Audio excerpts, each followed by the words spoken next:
Hai, perkenalkan nama saya Melvin Julianti Guluaemkep, angkatan ke-17, nomor absen 37 dari kelompok 4. Saya adalah peserta Latsat CPNS 2021. Pengampu materi Ibu Nurmayana Siregar, SMSI, Lembaga Penyelenggara Diklat BPSDM Provinsi Sumut, bekerjasama dengan LPP Agro Nusantara Wilayah Medan. Berikut saya akan memaparkan mapping nilai akuntabilitas dan nasionalisme. Akuntabilitas, kita akan belajar 4 bagian. Yang pertama itu konsep akuntabilitas, yang kedua mekanisme akuntabilitas, yang ketiga akuntabilitas dalam konteks, dan yang keempat menjadi PNS yang akuntabel. Kita kembali ke yang pertama, yaitu konsep akuntabilitas. Pengertian akuntabilitas yaitu kewajiban pertanggungjawaban yang harus dicapai. Kemudian kita akan belajar tentang aspek-aspek akuntabilitas yang meliputi ada 5 bagian, yaitu yang pertama, akuntabilitas adalah sebuah hubungan. Kemudian akuntabilitas berorientasi pada hasil. Yang ketiga, akuntabilitas membutuhkan laporan. Yang keempat, akuntabilitas membutuhkan konsekuensi. Kemudian yang kelima itu akuntabilitas memperbaiki kinerja. Konsep yang ketiga yaitu akuntabilitas publik yang terbagi menjadi akuntabilitas vertikal dan akuntabilitas horizontal. Kemudian tingkatan akuntabilitas yang pertama itu akuntabilitas personal, kemudian akuntabilitas individu, kemudian akuntabilitas kelompok, akuntabilitas organisasi, dan yang terakhir akuntabilitas stakeholder. Kemudian kita masuk ke mekanisme akuntabilitas. Mekanisme akuntabilitas ini juga terbagi 3. Yang pertama itu mekanisme akuntabilitas birokrasi Indonesia, di mana alat akuntabilitasinya memakai 3 cara. Yang pertama, perencanaan strategi yang meliputi RPJP, RPJM, RKP, Renstra, SKP. Yang kedua itu kontrak kinerja, dan yang ketiga laporan kinerja atau LAKIP. Kemudian menciptakan lingkungan kerja yang akuntabel melalui yang pertama kepemimpinan, kedua transparansi, ketiga integritas, keempat tanggung jawab, kelima keadilan, keenam kepercayaan, ketujuh keseimbangan, kedelapan kejelasan, dan yang terakhir konsisten.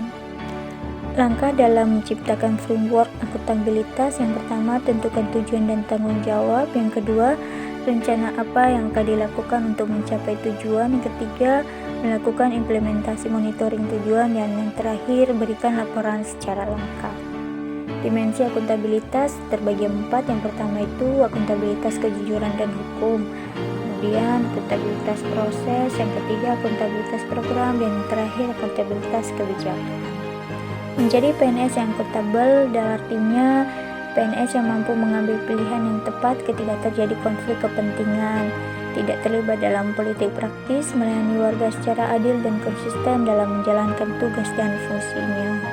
PNS yang akuntabel juga meliputi perilaku berkaitan dengan transparansi dan akses informasi, kemudian menghindari perilaku curang dan koruptif, kemudian perilaku terhadap penggunaan sumber daya milik negara, kemudian perilaku berkaitan dengan penggunaan data dan informasi pemerintah, perilaku berkaitan dengan konflik kepentingan, dan yang terakhir, mengambil keputusan yang akuntabel.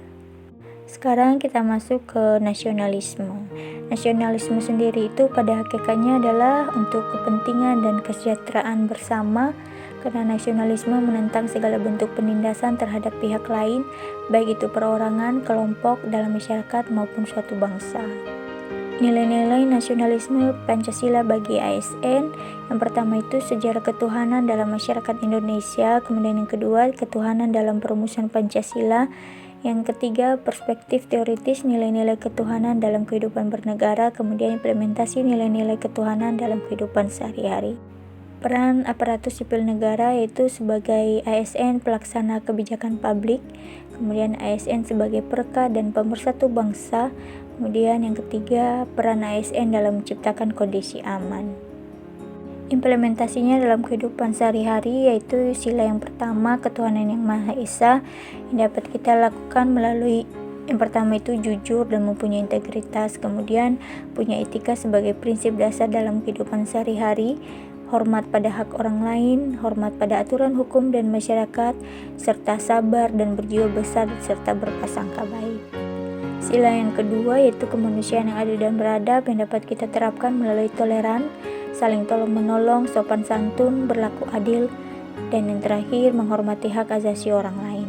Sila yang ketiga yaitu persatuan Indonesia yang dapat kita terapkan melalui hidup rukun dan damai, kemudian menjaga keutuhan bangsa, setia menjaga persatuan dan kesatuan, siap sedia membela kehormatan bangsa, dan yang terakhir menjunjung tinggi kehormatan bangsa dan negara. Sila keempat, kerakyatan dipimpin oleh hikmat kebijaksanaan dalam permusyawaratan perwakilan yang dapat kita terapkan melalui mau mendengarkan pendapat orang lain, tidak berbuat merugikan orang lain atau kelompok, bertanggung jawab, tidak anarkis, terus selalu hidup sesuai aturan dan mematuhi peraturan yang berlaku. Dan sila yang kelima itu keadilan sosial bagi seluruh rakyat Indonesia yang dapat kita terapkan melalui menjunjung tinggi kebersamaan, kemudian saling membantu, gotong royong, tidak mementingkan diri sendiri atau kelompok, dan suka menabung atau investasi. Sekian mind mapping nilai akuntabilitas dan nasionalisme dari saya. Terima kasih.